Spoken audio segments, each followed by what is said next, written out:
Hello and welcome. This is Business Incorporated, and thank you for joining us. I'm Chimeze Obi Iwago. On the show today, Nigeria's Vice President, Professor Yemi Osinbajo, declares open the 24th edition of the Nigerian Economic Summit in Abuja. Tunisia unveils plans to sell Eurobonds worth $1 billion next week.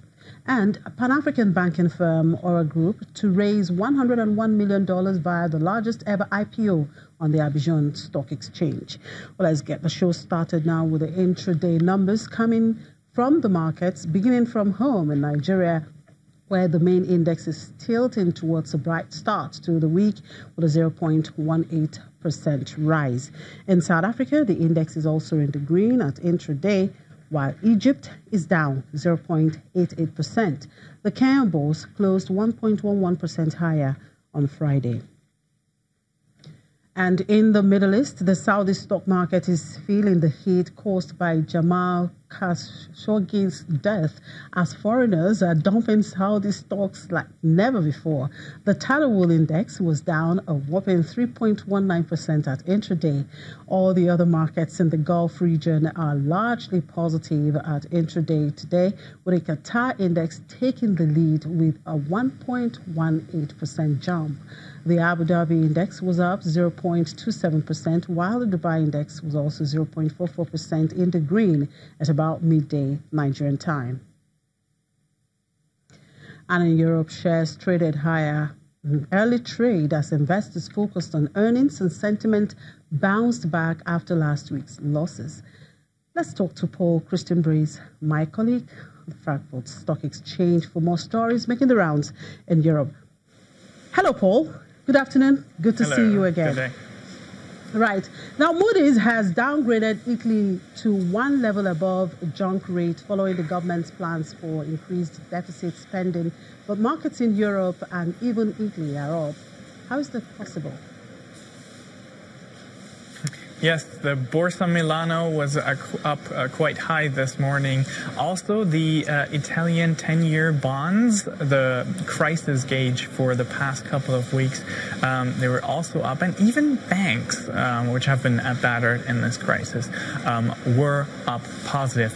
How does this fit together? Well, Moody's didn't just downgrade Italy. For now, it also said in its outlook that it was going to be stable. So the worries were that it would even have a negative outlook, but no, it's a stable outlook, so no junk rate anytime soon. And it's also optimistic about the deficit. Moody's is calculating a deficit of minus 2.5% in the coming 3 years. That is much less than some other analysis before. Also helping is the fact that on the political side of things, the players have toned down the rhetoric. They've also taken it down a notch, with Italy reiterating that it wants to stay in the Eurozone, even though it will not amend its spending plan as it was asked by the EU. It said that it will have a very, very close look on the deficit and intervene should it be necessary. So all this are positive signs when in the past weeks very, very negative mood had gripped investors. So that's how they are up today.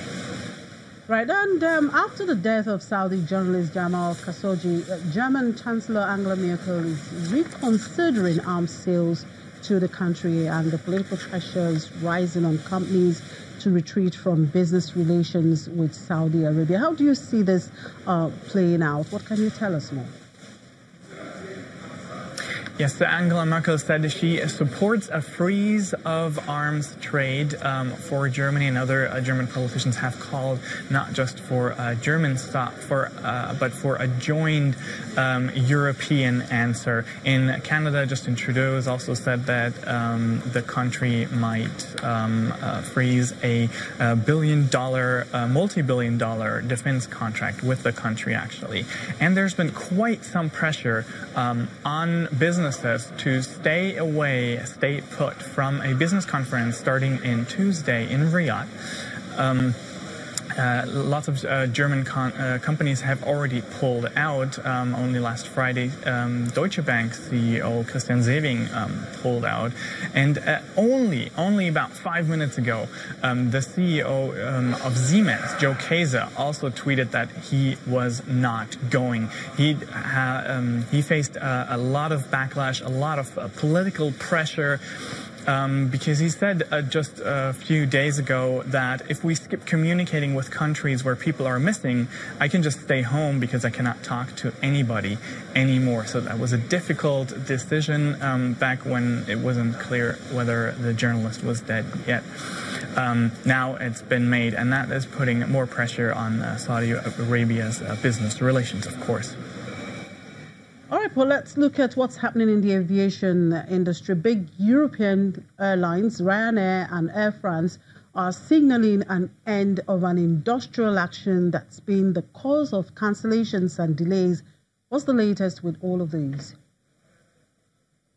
Yes, so good news on the industrial walkout front for Air France, KLM. After several months, 335 million euros lost, and one CEO that had to go. Finally, there's an end to the worries and the quarrel. The unions have accepted a 2% pay raise, respectively, for 2018 and another 2% for 2019. That is less than they demanded, but it will hopefully ease the struggle here. It's also going to ease the situation for Emmanuel Macron, who has, in his policies in his first year, been very much pro-business, trying to put the country en marche. So going forward, not in favor of labor unions. And that's one of the reasons why they've been striking, doing walkouts in several sectors in France, airlines, as well as railways, for example. So close to that. Ryanair is also trumpeting advances in negotiations with pilots. However, it's not quite as clear-cut as with Air France. It said it had signed contracts with pilots in Italy, Portugal, and the UK, only to be then corrected by the UK union involved, saying, no, we have a proposal for an agreement, but we're still putting it up to a vote. So not quite reliable there, and Ryanair is facing more brand issues as on social media complaints are exploding about an incident where a passenger on a flight in Barcelona called a black woman racist names and was not removed by staff. Also very, very bad for the company's brand. It seems like nobody really is in charge of the company right now. It has just posted a 7% loss in profit after a profit warning earlier this month. So who is really steering this airline? It's very unclear right now. Well, Paul, the week has just started, and I guess we have quite a lot to chew in the course of the week. Thank you for your time, and enjoy the rest of the day. Thank you.